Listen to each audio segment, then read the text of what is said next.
Hello વિદ્યાર્થી મિત્રો, સમર્પણ ટ્યુશન ક્લાસીસની યુટ્યુબ ચેનલમાં તમારું હાર્દિક સ્વાગત છે। તો વિદ્યાર્થીઓ, મારું નામ છે રિંકેશ મિસ્ત્રી અને મારો વિષય છે ગણિત। વિદ્યાર્થીઓ, તમે બધા ધોરણ 9માં આવી ગયા છો। તમે ધોરણ 9ના અભ્યાસની શરૂઆત કરી દીધી છે। તમારી પાસે વિજ્ઞાનના ચેપ્ટર 8ના 2 વિડીયો આવી ગયા છે। તો હવે આજે આપણે ગણિતના અભ્યાસની શરૂઆત કરી દઈએ આ વિડીયોના માધ્યમથી। તો વિદ્યાર્થીઓ, ગણિતમાં આપણે સૌથી પહેલાં પ્રથમ ચેપ્ટરની શરૂઆત કરવાના છે। તો પહેલું ચેપ્ટર છે સંખ્યા પદ્ધતિ। શું નામ છે વિદ્યાર્થીઓ? પહેલા ચેપ્ટરનું નામ સંખ્યા પદ્ધતિ। હવે સંખ્યા શબ્દ આવે એટલે કે તમે અભ્યાસની શરૂઆત કરી, તમે નાના હતા, સિનિયર જુનિયર અથવા પ્લે ગ્રુપમાં હતા, ખબર નહીં હવે એ બધું, તો પહેલાં ધોરણમાં આવ્યા તો તમે ગણિત વિષયનો અભ્યાસની શરૂઆત કરી। જ્યારે પણ તમે ગણિતના અભ્યાસની શરૂઆત કરી તો તમે અભ્યાસની શરૂઆત 1 અરે 1થી કરી છે। 1 અરે 1 શીખ્યા, પછી 2 બગરે 2, 3, 4, 5 જુદી જુદી સંખ્યાઓનું તમે પહેલાં જ્ઞાન મેળવ્યું। સાચી વાત ને વિદ્યાર્થીઓ? એટલે કે તમે ગણિતનો અભ્યાસ સંખ્યાઓથી ચાલુ કર્યો છે અને એ જ સંખ્યાઓ વિશે આપણે આ ચેપ્ટરમાં શીખવાના। તમે 8મા ધોરણ સુધી આવ્યા, પહેલાં ધોરણથી તે 8મા ધોરણ સુધી આવ્યા તો તમે ઘણી બધી સંખ્યાઓ વિશેનું નોલેજ મેળવ્યું છે। હાલમાં તમે ઘણી બધી સંખ્યાઓ વિશે જાણો છો, બરાબર વિદ્યાર્થીઓ? તો આપણે એ જે કંઈ પણ સંખ્યાઓ ભણીને આવ્યા તેનું પુનરાવર્તન કરવાના છે અને જે કંઈ પણ પુનરાવર્તન કરીશું તે પુનરાવર્તનને આધારિત દાખલા પણ કરવાના છે। તો ચાલો મિત્રો, શરૂઆત કરી દઈએ આજના વિડીયો લેક્ચરની। તો ધોરણ 9 વિડીયો લેક્ચરમાં ચેપ્ટર નંબર 1 ગણિતમાં ચેપ્ટર નંબર 1 સંખ્યા પદ્ધતિ। તો વિદ્યાર્થીઓ, સંખ્યા રેખાને ઓળખો છો તમે? સંખ્યા રેખાને તો તમે ઓળખતા જ હશો। તો જો મેં એક બહુ મોટી સંખ્યા રેખા દોરી દીધી છે, બરાબર? સંખ્યા રેખા એટલે એક લીટી દોરી દેવાની। હવે લીટી તમારે કેટલી સાઇઝની દોરવી છે તે તમારી ઈચ્છા, નાની લીટી દોરો, મોટી લીટી દોરો। મેં અત્યારે મસ્ત એક મોટી લીટી દોરી દીધી। હવે આ જે લીટી દોરી તેની બંને બાજુ એક એક એરો મૂકી દેવાનું, બરાબર? તો આને કહેવાશે સંખ્યા રેખા। સંખ્યા રેખા એટલે કે સંખ્યા ધરાવતી રેખા। આ રેખા પર સંખ્યાઓ છે। અત્યારે તમને આ સંખ્યા દેખાતી નથી, પરંતુ આ રેખા પર તમને ખબર છે કેટલી સંખ્યાઓ છે। તો વિદ્યાર્થીઓ, આ રેખા પર તમે ગણી નહીં શકો તેટલી સંખ્યાઓ છે, તમે અંદાજો પણ નહીં લગાવી શકો, અગણિત અનંત સંખ્યાઓ છે। તો વિદ્યાર્થીઓ, આ સંખ્યા રેખા પર કઈ કઈ સંખ્યાઓ છે તેનો જ તો આપણે અત્યારે અભ્યાસ કરવાના છે। તો વિદ્યાર્થીઓ, તમે જ્યારે નાના હતા તો તમે અભ્યાસની શરૂઆત કરી, બરાબર ને? તો અભ્યાસની શરૂઆત 1 અરે 1થી કરી, સાચી વાત મારી? એટલે કે સંખ્યા રેખા પર તમે જે 1 અરે 1નો અભ્યાસ કર્યો તે 1 એ સંખ્યા રેખા પર છે, તો મેં 1ને સંખ્યા રેખા પર દર્શાવી દીધું। પછી તમે 1 પછી 2નો અભ્યાસ કર્યો તો સંખ્યા રેખા પર 2ને, કેમ કે 1 કરતાં 2 મોટા, 1 પછી 2 આવે। 2 પછી તમે 3નો અભ્યાસ કર્યો, 4નો અભ્યાસ કર્યો, સાચી વાત ને વિદ્યાર્થીઓ? તો તમે ઘણી બધી 1 પછી ઘણી બધી સંખ્યાઓનો અભ્યાસ કર્યો, 1થી તે 9 સુધીનો અભ્યાસ કર્યો, સાચી વાત વિદ્યાર્થીઓ? 1થી 9 સુધીની સંખ્યાઓનો અભ્યાસ કર્યો। હવે એ જે 1થી 9 સુધીની સંખ્યાઓ છે, બરાબર? એટલે કે 1, 2, 3, 4, 5, 6, 7, 8, 9 તમે શરૂઆતમાં 9 સુધીનો સંખ્યાઓનો અભ્યાસ કર્યો। પછી એન્ટ્રી આવી 0ની। ઓળખો છો 0ને? 0નું કોઈ મૂલ્ય નથી, પરંતુ ક્યારે? જો 0 એકલો હોય ત્યારે। પરંતુ 0ની આગળ જો તમે કોઈ સંખ્યા લગાવી દેશો ને તો તે સંખ્યાનું મૂલ્ય 0ને લીધે વધી જાય છે। તો આ જે 1થી 9 સંખ્યા છે તેમાં 1ની પાછળ જો હું 0 મૂકી દઉં તો 1નું મૂલ્ય વધી જાય છે અને આ જે 1 છે તે 1ની જગ્યાએ કહેવાશે ને 10। તો 1માં આપણે 9 ઉમેરીએ તો 1નું મૂલ્ય 10 ગણું વધી જાય છે। સમજ પડે છે? 1 વત્તા આપણે 9 કરીએ તો બીજા 9 એકરા આ એકરામાં ઉમેરાય ત્યારે 10 બને। તો વિદ્યાર્થીઓ, શૂન્યની કિંમત સમજો। શૂન્યની પોતાની કોઈ કિંમત નથી, પરંતુ શૂન્ય જેની પાછળ મૂકી દેવામાં આવે તેની કિંમત વધી જાય છે। તો શૂન્ય એ બહુ મહાન છે ગણિતમાં, ગણિતની સંખ્યાઓમાં શૂન્ય એ બહુ જ મહાન છે। ચાલો, 10 પછી કઈ સંખ્યા આવે? તો આ 0 પછી પાછી એકરાની શરૂઆત કરી દેવાની, એટલે કે 10 પછી 11, 12, 13, 14, 15, 16, 17, 18, 19 પછી આ 1 પછી 2 એટલે કે 20, 21, 22 આ રીતે તમે 99 સુધીની સંખ્યાનો અભ્યાસ કરી નાખ્યો। પછી તો તમને સિસ્ટમ ખબર પડી ગઈ કે સંખ્યા કેવી રીતે આગળ વધે, સંખ્યાને કેવી રીતે બોલાય, એના ઉચ્ચાર કેવી રીતે થાય. 99 પછી પાછો આ એકને લાવો અને એકની પાછળ 2 શૂન્ય મૂકો. એક શૂન્યની જગ્યાએ 2 શૂન્ય, એટલે આને કહેવાશે 100, 101, 102, 103. તો વિદ્યાર્થીઓ, તો આ છે સંખ્યાઓ. જે સંખ્યાઓના અભ્યાસની તમે શરૂઆત 1થી કરી અને એ સંખ્યા ક્યાં પૂરી થઈ? તમે આ સંખ્યાઓ કશે પૂરી થતી જોઈ છે? 100 પર અટકે છે? ના. 100 પછી 101, 102, 103, 200 સુધી, 201, 202, 300, 400, હજારો સુધી, લાખો સુધી, કરોડો, અબજો, ખરબો. તમે અગણિત દિશામાં આગળ વધી શકો છો. આ સંખ્યાઓ કોઈ પણ જગ્યાએ અટકતી જ નથી, અટકશે પણ નહીં. અને જે જગ્યાએ અટકી જાય તો તે અટકેલી જગ્યાથી તમે પોતે પણ શરૂઆત કરી શકો છો કે ત્યાંથી આગળ શું આવે. કેમ કે તમારી પાસે હવે એક સિસ્ટમ છે કે સંખ્યાઓ આગળ કેવી રીતે વધે છે. અને એ સિસ્ટમ શું કહે કે સંખ્યાઓ જેમ જેમ આગળ વધે તેમ આગળ વધ્યા જ કરશે. કોઈ દિવસ આ સંખ્યાઓનો અંત નથી આવવાનો. એટલે કે આ સંખ્યા રેખાનો બી અંત નથી આવવાનો. અને આ સંખ્યા રેખા પર અગણિત સંખ્યાઓ છે. હજી તો મેં તમે જે સંખ્યાનો અભ્યાસ કરેલો ને નાના હતા ત્યારે 1 થી 5 કે 6 ધોરણમાં, એટલી જ સંખ્યાની વાત કરી છે. હજી તો બીજી સંખ્યાની એન્ટ્રી ભરવાની બાકી છે. તો ધીમે ધીમે એન્ટ્રી ભરશે. તો વિદ્યાર્થીઓ, સંખ્યાઓના પ્રકાર. તો તમે સૌ પ્રથમ જે સંખ્યાનો પ્રકાર, જે સંખ્યાનો અભ્યાસ કર્યો છે તે સંખ્યા કઈ સંખ્યા છે? સૌ પ્રથમ આ 1, 2, 3, 4, 5, 6, 7 આ જે બધી મેં સંખ્યા લખી તે સંખ્યાને કેવી સંખ્યા કહેવાય? તો તે બધાને પ્રાકૃતિક સંખ્યા કહેવાય. વિદ્યાર્થીઓ, કેવી સંખ્યા કહેવાય? પ્રાકૃતિક સંખ્યા. તો પ્રાકૃતિક સંખ્યાની વાત આવે તો પ્રાકૃતિક સંખ્યામાં કઈ સંખ્યા આવે? તો પ્રાકૃતિક સંખ્યામાં આવે 1, 2, 3, 4, 5, 6 ડેશ ડેશ ડેશ અનંત સુધી. અનંત સુધી આગળ વધ્યા જ કરો. તમને એકડા આવડે છે અને તમને પણ ખબર છે કે આ એકડો એકવાર ચાલુ થશે પછી એનો અંત આવવાનો જ નથી. પછી લાખ સુધી પણ આગળ વધી શકે, કરોડો, અબજો સુધી આગળ વધશે.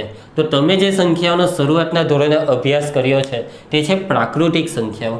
તો વિદ્યાર્થીઓ, આ સંખ્યાને પ્રાકૃતિક સંખ્યા કેમ કહેવાય? આ પ્રાકૃતિક એટલે કુદરતી. કુદરતમાં આ સંખ્યાઓ છવાયેલી છે. આ સંખ્યાઓ તમને કુદરતમાં જોવા મળે છે. બરાબર. તમે આ સંખ્યાનો રોજિંદા વ્યવહારમાં ઉપયોગ કરો છો કે ભાઈ તારી પાસે કેટલી ચોકલેટ છે? 10 ચોકલેટ. 1 ચોકલેટ મને આપ, 2 ચોકલેટ મારા મોટા ભાઈને આપ. બરાબર ને? આજે તો હું 10 પીઝા ખાઈશ. સાચી વાત ને? આજે તો હું 500 સમોસા ખાઈશ. તો જે કંઈ પણ તમે વ્યવહારમાં આંકડાનો ઉપયોગ કરો છો તે આંકડા આમાંથી જ કોઈક છે, મોટા ભાગના આંકડા. બરાબર. જ્યાં 1 કિલો ખાંડ લઈ આવો, જે કંઈ બી આંકડાનો ઉપયોગ કરો તે મોટે ભાગે પ્રાકૃતિક સંખ્યાઓનો જ ઉપયોગ કરો છો. બરાબર. અત્યારે કોરોનાના દર્દીઓની સંખ્યા કેટલી? તો એ પ્રાકૃતિક સંખ્યા છે. બરાબર. લાખની ઉપર વધી ગઈ. તમને ટેન્શન નથી આપતો, બહુ ચિંતા નહીં કરતા. ઓકે વિદ્યાર્થીઓ, તમને ખબર છે કે તમે આજે જે વ્યક્તિ વાયરસથી સંક્રમિત હોય તે છીંક ખાય છે તો એના છીંકના એક ડ્રોપલેટમાં 20 લાખથી વધુ કોરોનાના બેક્ટેરિયા હોય. તો એ જે 20 લાખ શબ્દ છે, 20 લાખ તે પ્રાકૃતિક સંખ્યા છે. એટલે કે પ્રાકૃતિક સંખ્યા બધી જગ્યાએ છવાયેલી છે. તમે જ્યાં નજર નાખો ત્યાં પ્રાકૃતિક સંખ્યા તમને દેખાશે. એટલા માટે આ સંખ્યાને પ્રાકૃતિક સંખ્યા કહેવાય, કેમ કે એનો ડાયરેક્ટલી બધી જ જગ્યાએ ઉપયોગ થાય છે. હવે વિદ્યાર્થીઓ, આના સિવાય તમે બીજી કોઈ સંખ્યાને ઓળખો છો? આ પ્રાકૃતિક સંખ્યા સિવાય તો તમે ઝીરોની પણ ઓળખાણ તો મેળવી લીધી. તો આ ઝીરોને સંખ્યા રેખા પર ક્યાં મૂકવો?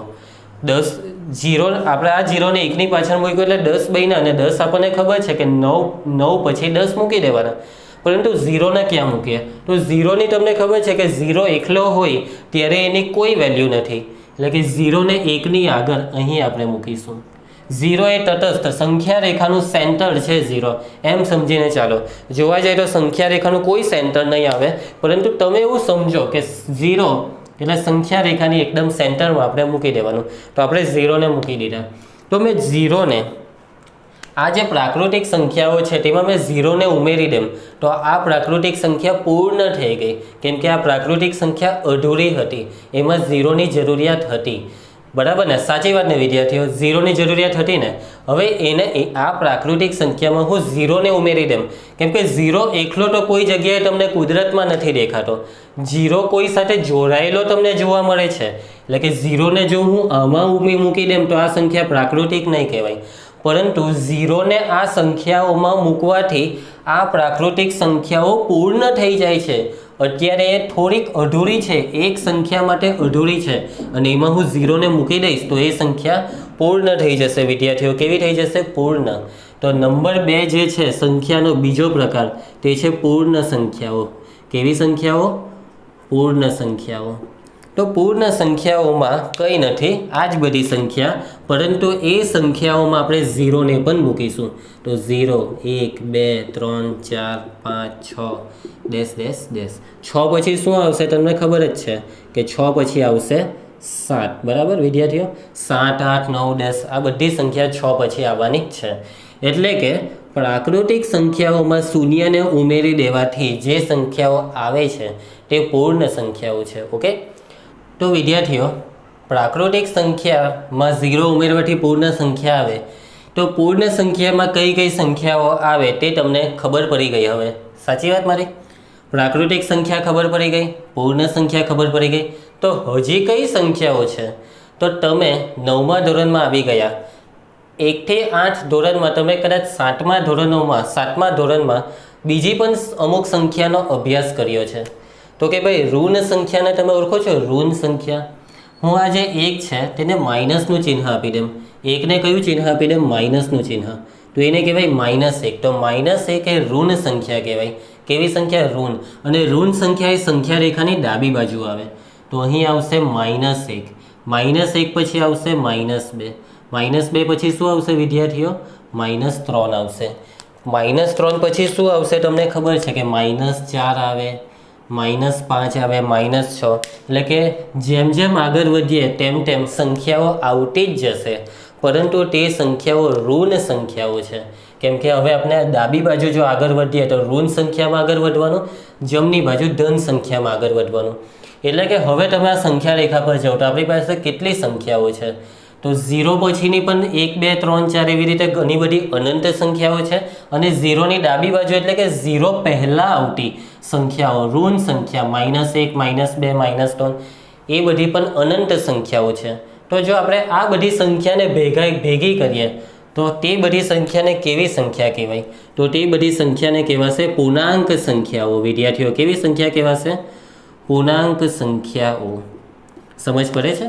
તો પૂર્ણાંક સંખ્યામાં કઈ કઈ સંખ્યા આવશે?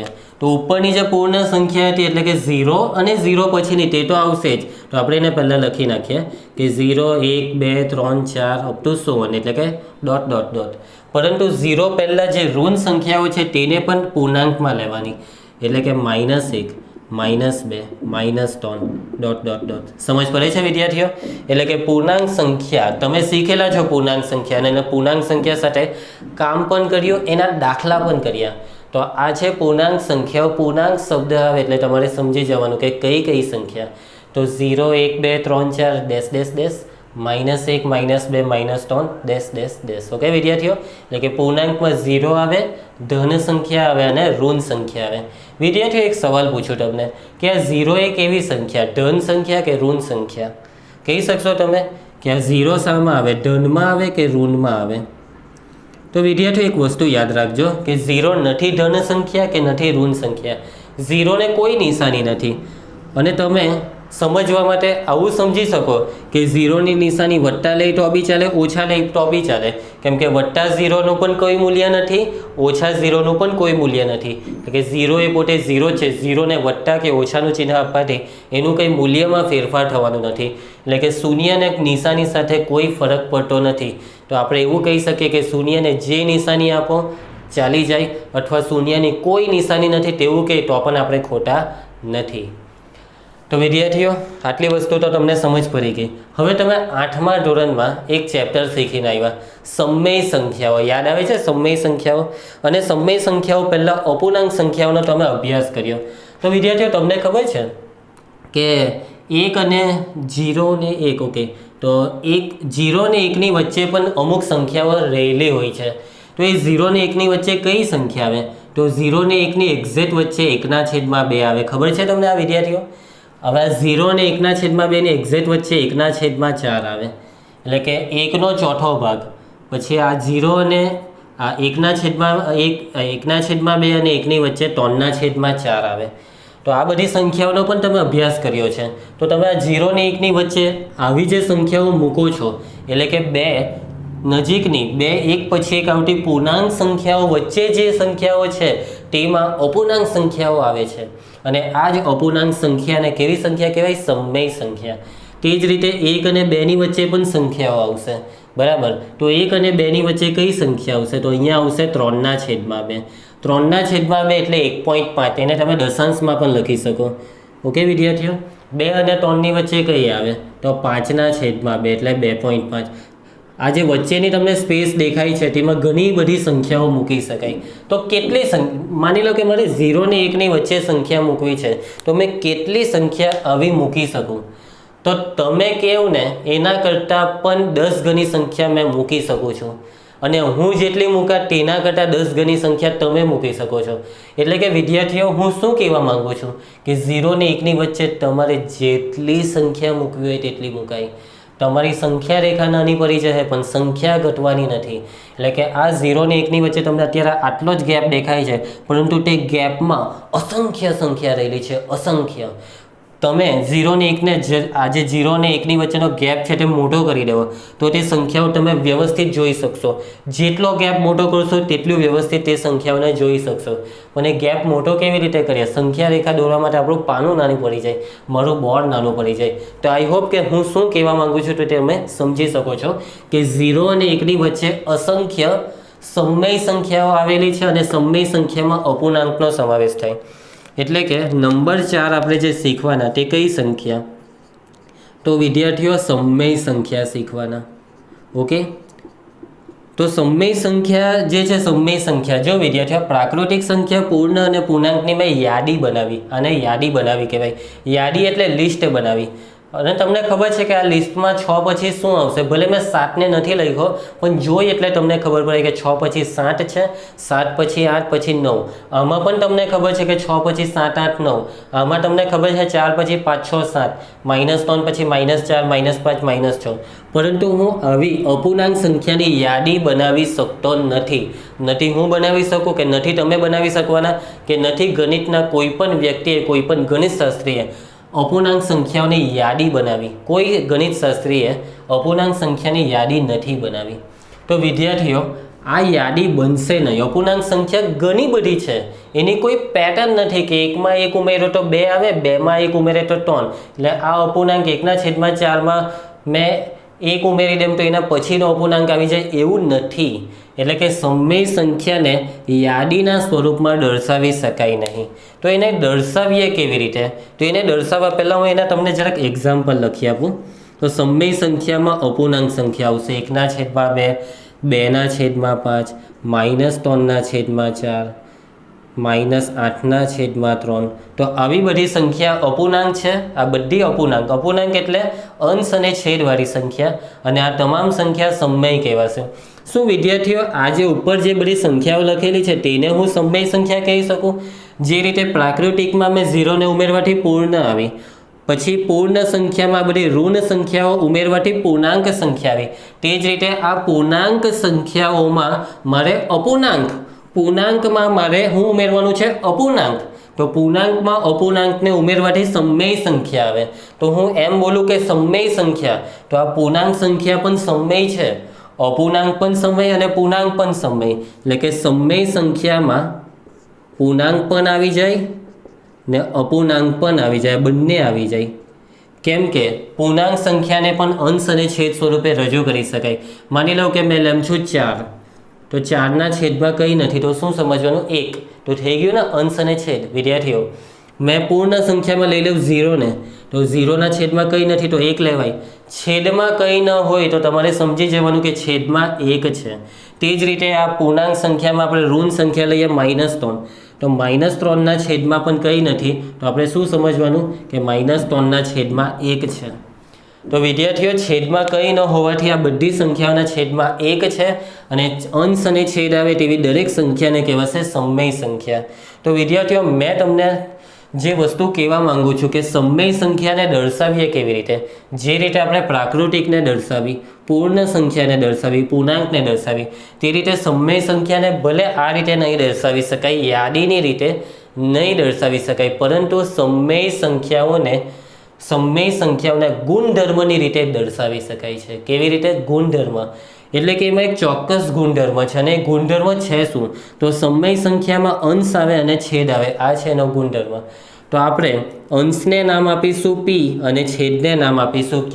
ઓકે, p શું છે વિદ્યાર્થીઓ? p એ આ જે સંખ્યાઓ છે તેનો અંશ છે અને q એ આ સંખ્યાઓનો છેદ છે. જ્યાં હવે હું જે આ p ના છેદમાં q લખું છું તેમાં p તરીકે મેં શું લઈ શકું? તો મેં p તરીકે ઉપર જે પૂર્ણાંક સંખ્યા લખી છે તેમાંથી જે લેવી હોય તે લેવાય. -3 લેવાય, જો આ -3 લીધા, પછી 2 ને લઈ શકાય, 1 ને લઈ શકાય, -8 પણ છે આમાં, તેને લઈ શકાય. એટલે કે p તરીકે મેં આ જે p છે તે p તરીકે હું કોઈ પણ પૂર્ણાંક સંખ્યાને લઈ શકું છું, કોઈ પણ. અને q તરીકે મેં શું લઈ શકું? તો q તરીકે પણ મેં પૂર્ણાંક સંખ્યાને લઈ શકું છું, પરંતુ એ પૂર્ણાંક સંખ્યામાં 0 સિવાયની જ લેવાની. qમાં આ જે q છે તેને 0 લેવાની નથી, qને લેવાની તો પૂર્ણાંકમાંથી જ, પરંતુ 0 સિવાયનો પૂર્ણાંક. એટલે કે જ્યાં p અને q શું છે? પૂર્ણાંક છે. શું છે વિદ્યાર્થીઓ? પૂર્ણાંક છે. તથા q શૂન્યેતર છે, એટલે કે ક્યુની કિંમત 0 નથી. ક્યુ ઇઝ નોટ ઇક્વલ ટુ 0. આ જે ક્યુ છે તે 0 સિવાયનો છે વિદ્યાર્થીઓ, અને નોટ ઇક્વલ બોલાય. આ બરાબર છે, બરાબરની ઉપર આ રીતે લીટી પાડી દેવું તેને બોલાય બરાબર નથી. આને બોલાય ઇક્વલ ટુ, આને બોલાય નોટ ઇક્વલ ટુ. ઓકે વિદ્યાર્થીઓ, એટલે કે ક્યુ ઇઝ નોટ ઇક્વલ ટુ 0, એટલે ક્યુનું મૂલ્ય 0 જેટલું નથી. તો p તરીકે તમે કોઈ પણ પૂર્ણાંક સંખ્યા લઈ શકો છો. છેદમાં q તરીકે પણ તમે કોઈ પણ પૂર્ણાંક સંખ્યા લઈ શકો છો, પરંતુ છેદમાં કોઈ દિવસ 0 નહીં આવશે. શું તમે એવી કોઈ સંખ્યા જોઈ છે કે જેનો છેદ 0 હોય, કે 2 છેદમાં 0, 5 છેદમાં 0? આવી કોઈ સંખ્યા જોઈ છે? કોઈ જગ્યાએ જોઈ હોય તો મને બતાવજો. આવી કોઈ સંખ્યાનું અસ્તિત્વ જ નથી કે જેના છેદમાં 0 હોય. ઓકે વિદ્યાર્થીઓ, હવે વિદ્યાર્થીઓ આ જે પૂર્ણાંક સંખ્યાઓ છે તે પણ સમય સંખ્યામાં આવે. તો એક્ઝામ્પલ તરીકે આ -3 ને લખી શકું, 1 ને લખી શકું, 0 ને 5 ને. તો આ તમામ સંખ્યાઓ સમય સંખ્યાઓમાં આવે છે. બરાબર વિદ્યાર્થીઓ, કેમ કે -3 છેદમાં કંઈ નથી, તો છેદમાં આપણે 1 ને સમજવાનું છે. તો વિદ્યાર્થીઓ આ 4 સંખ્યાનો અભ્યાસ તમે ધોરણ 8 સુધીમાં કરી ચૂક્યા છો. હવે આના પછી પણ હજી એક સંખ્યા શીખવાની બાકી છે. હું આ 1/4 અને 1/2 વચ્ચેની દરેક અપૂર્ણાંક સંખ્યા શોધી નાખું ને, તો કોઈ પણ બે અપૂર્ણાંક વચ્ચે અમુક એવી પણ સંખ્યા છે કે જે સંખ્યા રેખા પર ગેપ છોડી દે છે, એક ટુકડો છોડી દે છે. કોઈ પણ બે અપૂર્ણાંક લેવો, કોઈ પણ બે અપૂર્ણાંક, તે બે અપૂર્ણાંકની વચ્ચે જગ્યા છે અને એ જગ્યામાં સંખ્યા છે. તો વિદ્યાર્થીઓ એ સંખ્યા કઈ છે તે આપણે શીખીશું, પરંતુ વાર છે હજી. આ જ ચેપ્ટરમાં શીખીશું, કદાચ 3જા કે 4થા વિડીયોમાં આવશે. એટલે તમે ત્યાં સુધી થોડીક રાહ જુઓ કે આપણે કઈ સંખ્યા વિશે શીખવાની. એવી તો કઈ નવી સંખ્યા છે કે જેના વિશે તમે અત્યાર સુધી નથી શીખ્યા? તો કંઈ વાંધો નહીં. સૌથી પહેલાં આ જે 4 પ્રકારની સંખ્યાઓ છે તેને માઇન્ડમાં, તમારા મગજમાં ફિટ કરી નાખો કે ભાઈ પ્રાકૃતિક સંખ્યામાં આવી બધી આવે, પૂર્ણમાં આટલી લેવાની, પૂર્ણાંકમાં આટલી લેવાની અને સમયમાં આવી બધી લેવાની. ઓકે વિદ્યાર્થીઓ, હવે આપણે અમુક વસ્તુ યાદ રાખવાની છે. આને તો યાદ રાખવાનું જ છે, પરંતુ હજી બીજી અમુક વસ્તુ કે જેનો ઉપયોગ આગળના સ્વાધ્યાયમાં થવાનો છે. જો વિદ્યાર્થીઓ તમને એવું લાગતું હશે કે આ બધું સર કેમ આવું બધું ભણાવતા છે, તો આને લગતા દાખલા આના પછીના સ્વાધ્યાયમાં આવવાના છે. આ પાયો છે, આ બેઝ છે, બરાબર? આ જે તમારું ઘર છે તે ઘરની નીચેના પાયા જેવું છે. આ ચેપ્ટરનો પાયો છે, ગણિતનો પાયો છે સંખ્યાઓ. ભાઈ સંખ્યા વગર ગણિત નથી. તો સૌથી પહેલાં આપણે પાયો પાકો કરવો પડે. મારી વાત સાચી ને વિદ્યાર્થીઓ?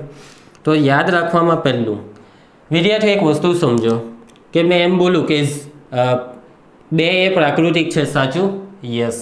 3 એ પ્રાકૃતિક છે, સાચું? યસ. હવે હું એ જ બોલું કે 2 એ પૂર્ણ છે, તો સાચું કે નહીં? તો હા સાચું, પૂર્ણમાં પણ 2 છે.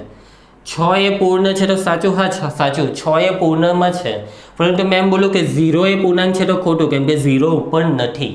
એનો અર્થ એવો કે આ જે પૂર્ણ સંખ્યા છે, પૂર્ણ સંખ્યા તેમાં પ્રાકૃતિક આવી જાય છે, પરંતુ પ્રાકૃતિકમાં પૂર્ણ નથી આવતી, અને એનું કારણ છે આ 0. તો વિદ્યાર્થીઓ, તો આ જે પ્રાકૃતિક સંખ્યાઓ છે, જેટલી પણ પ્રાકૃતિક સંખ્યાઓ છે તે દરેક સંખ્યા પૂર્ણમાં આવી જાય છે. તો હું આ જે પ્રાકૃતિક સંખ્યા છે તેને પૂર્ણ સંખ્યા કહી શકું છું. એટલે કે દરેક પ્રાકૃતિક સંખ્યા, દરેક પ્રાકૃતિક સંખ્યા એ પૂર્ણ સંખ્યા છે. સાચી વાત વિદ્યાર્થીઓ? તમે જ વિચારીને કહેવો મને કે સાચી વાત કે ખોટી વાત. તો સાચી વાત. 1 એ પૂર્ણ છે. હા, દરેક પ્રાકૃતિક, દરેક એટલે કોઈ બી. 2 ને લેવો તો 2 એ પૂર્ણ છે, 3 એ પૂર્ણ છે, 4 એ પૂર્ણ છે. પરંતુ શું એવું કહી શકો કે દરેક પૂર્ણ એ પ્રાકૃતિક છે? તો ખોટું કહેવાય. યસ, કેમ કે દરેક પૂર્ણમાં 0ની બી વાત આવે, પણ 0 પ્રાકૃતિકમાં નથી. પરંતુ દરેક પૂર્ણ સંખ્યા એ પ્રાકૃતિક સંખ્યા નથી. એ પ્રાકૃતિક સંખ્યા નથી. એટલે વિદ્યાર્થીઓ, આ દરેક શબ્દ આ વસ્તુને ખોટું પાડે છે. દરેકની જગ્યાએ અમુક શબ્દ હોય તો સાચું પડે કે અમુક પૂર્ણ સંખ્યા એ પ્રાકૃતિક સંખ્યા છે. અમુક એટલે આ એક પછી નહીં, પરંતુ દરેક કે એટલે 0ને બી ધ્યાનમાં લઈને આપણે જવાબ આપવાનો. બરાબર, કે દરેકમાં 0 એ પ્રાકૃતિકમાં નથી જતો, એટલે કે દરેક પૂર્ણ સંખ્યા પ્રાકૃતિક નથી. દરેક પૂર્ણ પ્રાકૃતિક નથી. દરેક શબ્દને લીધે દરેક પૂર્ણ એ પ્રાકૃતિક સંખ્યા નથી થતી. હવે એના પછી સેકન્ડ, તે જ રીતે શું હું પૂર્ણાંક સંખ્યા, એક જ મિનિટ, શું હું પ્રાકૃતિક સંખ્યાને પૂર્ણાંક કહી શકું? બોલો વિદ્યાર્થીઓ, પ્રાકૃતિક એટલે કે 1 એ પૂર્ણાંકમાં છે? યસ. 2 એ પૂર્ણાંકમાં છે? યસ. 3 પણ છે. સાચી વાત ને વિદ્યાર્થીઓ? એટલે પ્રાકૃતિકને પૂર્ણાંક કહેવાય. શું પૂર્ણ સંખ્યાને પૂર્ણાંક કહેવાય? તો હા, 0 પછીની દરેક સંખ્યા પૂર્ણાંકમાં આવી જાય. એટલે પ્રાકૃતિક અને પૂર્ણ પૂર્ણાંકમાં છે. એટલે કે દરેક પ્રાકૃતિક સંખ્યા અને દરેક પૂર્ણ સંખ્યા, દરેક પ્રાકૃતિક સંખ્યા અને દરેક પૂર્ણ સંખ્યા ને કેવી સંખ્યા કહેવાય? તો એ પૂર્ણાંક સંખ્યા છે. એ પૂર્ણાંક સંખ્યા છે. કેવી સંખ્યા છે વિદ્યાર્થીઓ? પૂર્ણાંક સંખ્યા છે. પરંતુ શું પ્રાકૃતિક સંખ્યાને, પૂર્ણાંક સંખ્યાને મેં પ્રાકૃતિક કહી શકું? જો 1ની વાત કરું તો સાચું પડે, 2ની વાત કરું તો પ્રાકૃતિક કહેવાય, પરંતુ -2 પૂર્ણાંકમાંથી હું -2 લેમ તો -2 એ પ્રાકૃતિકમાં નથી. એટલે કે દરેક વાત કરીએ તો ખોટું, દરેક તો નહીં. એટલે કે દરેક પૂર્ણ સંખ્યા પ્રાકૃતિક નથી. દરેક પૂર્ણાંક સંખ્યા, પૂર્ણ બોલાઈ ગયું, દરેક પૂર્ણાંક એ પ્રાકૃતિક નથી. દરેક પૂર્ણાંક એ પૂર્ણ પણ નથી, કેમ કે આ ઋણ સંખ્યાઓ એ પૂર્ણમાં આવતી નથી. એટલે કે પરંતુ દરેક પૂર્ણાંક સંખ્યા, દરેક પૂર્ણાંક સંખ્યા એ પ્રાકૃતિક કે પૂર્ણ સંખ્યા નથી. આ વસ્તુ તમારે યાદ રાખવી પડશે વિદ્યાર્થીઓ, ભૂલતા નહીં આ બધી વસ્તુને, કેમ કે આને લગતા સવાલ જવાબ આવવાના છે, ખરા ખોટા આવશે, તો આ મોડે કરવાનું છે. નંબર 3, હવે તમે સમજી ગયા કે હવે હું વાત કરવાનો સમય સંખ્યાની. તો 1 એ સમય છે, 2 પણ સમય, કેમ કે છેદમાં 1 લખાય. આ દરેકે દરેક પ્રાકૃતિક સંખ્યા સમયમાં જાય. સાચી વાત. પૂર્ણ સંખ્યા પણ સમયમાં જાય, કેમ કે 0ના છેદમાં 2 1 લખાય. પૂર્ણાંક સંખ્યા પણ સમયમાં જાય, કેમ કે બધાના છેદમાં 1 છે. એટલે કે પ્રાકૃતિક, પૂર્ણ અને પૂર્ણાંક સંખ્યા સમય છે. દરેક પ્રાકૃતિક, પૂર્ણ અને પૂર્ણાંક સંખ્યાઓ કેવી છે વિદ્યાર્થીઓ? તો આ સંખ્યાઓ એ સમય સંખ્યા છે. કેવી સંખ્યા છે? સમય સંખ્યા છે. પરંતુ શું સમય સંખ્યા માટે આ ઊંધી વસ્તુ સાચી? શું આ જે 1/2 તેને પ્રાકૃતિક કહેવાય? ના, નથી. આમાં 1/2 ને પૂર્ણ કહેવાય? નથી. 1/2 ને પૂર્ણાંક કહેવાય? પૂર્ણાંકમાં પણ નથી. એટલે કે હું દરેક સમય સંખ્યાની વાત કરું, દરેક સમય એટલે ખાલી આટલી નહીં, આમાં બી તો બહુ બધી આવે. જે પણ અંશ અને છેદવાળી સંખ્યા છે તે દરેક સમય છે. તો દરેક સમય સંખ્યા એ નથી પ્રાકૃતિક, નથી પૂર્ણ કે નથી પૂર્ણાંક. પરંતુ દરેક સમય સંખ્યા, દરેક સમય સંખ્યા એ પ્રાકૃતિક, પૂર્ણ કે પૂર્ણાંક સંખ્યા નથી. ઓકે વિદ્યાર્થીઓ? જો વિદ્યાર્થીઓ તમારા મગજમાં જો સંખ્યાઓ ફિટ થઈ જતી હોય ને તો તમારે આ બધી વસ્તુઓ ગોખવાની જરૂર નથી. આ તમને ઓટોમેટિક ખબર પડે કે તમને એમ કહે કે પ્રાકૃતિક એ પૂર્ણ કહેવાય, તો પ્રાકૃતિકને યાદ કરો, પૂર્ણને યાદ કરો. તો પ્રાકૃતિકમાં પૂર્ણ બધી આવી જ જાય છે. બરાબર. પ્રાકૃતિક, આ દરેકે દરેક પ્રાકૃતિક એ પૂર્ણમાં જાય છે. તો યસ, પ્રાકૃતિકને પૂર્ણ કહેવાય. હવે એમ કે પૂર્ણ એ પ્રાકૃતિક છે, તો પૂર્ણ અને પ્રાકૃતિકને યાદ કરો પહેલાં. તો 0 એ ઉપરનામાં નથી જતો, એટલે પૂર્ણ એ પ્રાકૃતિક નથી. આવી રીતે કરવાનું. તમને એમ કહે કે પૂર્ણાંક સંખ્યા એ પૂર્ણ છે, તો આ પૂર્ણાંકમાં ઋણ સંખ્યા ઉપરનામાં જતી નથી, એટલે પૂર્ણાંક એ પૂર્ણ નથી. પરંતુ તમને એમ કહે કે પૂર્ણ સંખ્યા પૂર્ણાંક છે, તો યસ, આ બધી સંખ્યા નીચે પૂર્ણાંકમાં જાય છે. બસ આ રીતે વિચારવાનું હોય છે. તો વિદ્યાર્થીઓ, મેં જેટલું પણ અત્યારે આ બોર્ડ પર લખેલું છે આના સિવાય આ સંખ્યા રેખા છે તે, અને આ જે સંખ્યાઓના પ્રકાર છે તે, અને આ જે યાદ રાખવામાં જે 3 મુદ્દા લખેલા છે, તો તમે એક ગણિતની નોટ ખાસ બનાવી દેજો. ગણિતની નોટ મસ્ત સારા અક્ષરે તેમાં આ પહેલા ચેપ્ટરનું હેડિંગ આપજો અને તેમાં દરેક વસ્તુ ઉતારી દેજો અને ઉતારીને મોડે કરી નાખજો અને મોડે કરીને એકવાર એક રફ નોટમાં મોડે લખજો અને ચેક કરજો. અને તમારા ઘરના વડીલોને આ વસ્તુ મોડે આપજો. તમારા ઘરમાં કોઈ વ્યક્તિ એવું હોય કે જે તમારું મોડે લઈ શકે તો એને મોડે આપો, કે જેથી તમને ખબર પડે કે તમને કેટલું આવડી ગયું, તમને હજી કેટલા અભ્યાસની જરૂર છે. તો વિદ્યાર્થીઓ, તમારે ખાસ આ દરેક વસ્તુને સારા અક્ષરે લખી લેવાની છે અને લખીને આનો અભ્યાસ કરવાનો છે. ઓકે વિદ્યાર્થીઓ? તો વિદ્યાર્થીઓ, આજે આપણે આ વિડીયોમાં આટલું જ શીખીશું. અહીંયા આપણે અટકીશું અને આના પછીના વિડીયોમાં આજે આપણે ટોપિક શીખ્યા તેના દાખલા આવશે, તો તે દાખલાનો અભ્યાસ કરીશું. તો ત્યાં સુધી મારો નેક્સ્ટ વિડીયો આવતીકાલે આવી જશે. તો ત્યાં સુધીમાં તમે આ દરેકે દરેક વસ્તુનો અભ્યાસ કરીને તૈયાર રહેજો. જો તમને વિદ્યાર્થીઓ આ વસ્તુ આવડશે તો તમને આગળ આવડશે અને મારા આગળના વિડીયોમાં સારી રીતે સમજ પડશે. વિદ્યાર્થીઓ, ધોરણ 8 અને ધોરણ 9માં ફરક છે. 1 થી 8 ધોરણના પગથિયા નાના હતા, પરંતુ હવે 9મા ધોરણનું પગથિયામાં કૂદકા મારવા પડે અને એ કૂદકા મારતી વખતે સાવધાની રાખવી પડે. દરેકે દરેક નાની નાની વસ્તુનો બી અભ્યાસ કરવો પડે, કેમ કે તમે વિદ્યાર્થીઓ 1 વર્ષ પછી 10મામાં આવશો અને ગુજરાત બોર્ડની પરીક્ષા આપશો. અને એ કોઈ સામાન્ય પરીક્ષા નથી. છે તો સામાન્ય પરીક્ષા જેવી, પરંતુ એનું મહત્ત્વ વધારે છે. કેમ કે એમાં દરેકે દરેક ઝીણી વસ્તુઓને ધ્યાનમાં રાખવામાં આવે. દરેકે દરેક અલ્પવિરામથી પૂર્ણ વિરામનો પણ ઉપયોગ કરવામાં આવે છે. એટલા માટે હું તમને એવો આગ્રહ રાખું છું કે આ દરેકે દરેક વસ્તુનો ઊંડાણપૂર્વક અભ્યાસ કરજો. તો વિદ્યાર્થીઓ, સમર્પણ ટ્યુશન ક્લાસીસની એપ્લિકેશનમાં આ જે પહેલું ચેપ્ટર છે તેની PDF અપલોડ કરી દેવામાં આવી છે. તો તમે આ જે પહેલું ચેપ્ટરની PDF છે તે તમે એપ્લિકેશનમાં જઈને ડાઉનલોડ કરી શકો છો. ડાઉનલોડ કરીને તમે જોઈ શકો છો કે આ દરેકે દરેક વસ્તુ તમારી ચોપડીમાં પણ આપેલું છે. અધરવાઇઝ જો તમારી પાસે ટેક્સ્ટબુક આવી ગઈ હોય તો સારું વાત છે, બરાબર. અને ન આવી હોય તો તમને મેં એક ઓપ્શન કીધો કે તમે ચોપડીને ટેક્સ્ટબુકને ડાઉનલોડ કરી લેજો, કેમ કે જરૂર પડશે. ઓકે વિદ્યાર્થીઓ, તો હવે આપણે નેક્સ્ટ વિડીયોમાં મળીશું. ત્યાં સુધી તમે આ દરેક વસ્તુનો અભ્યાસ કરી લેજો.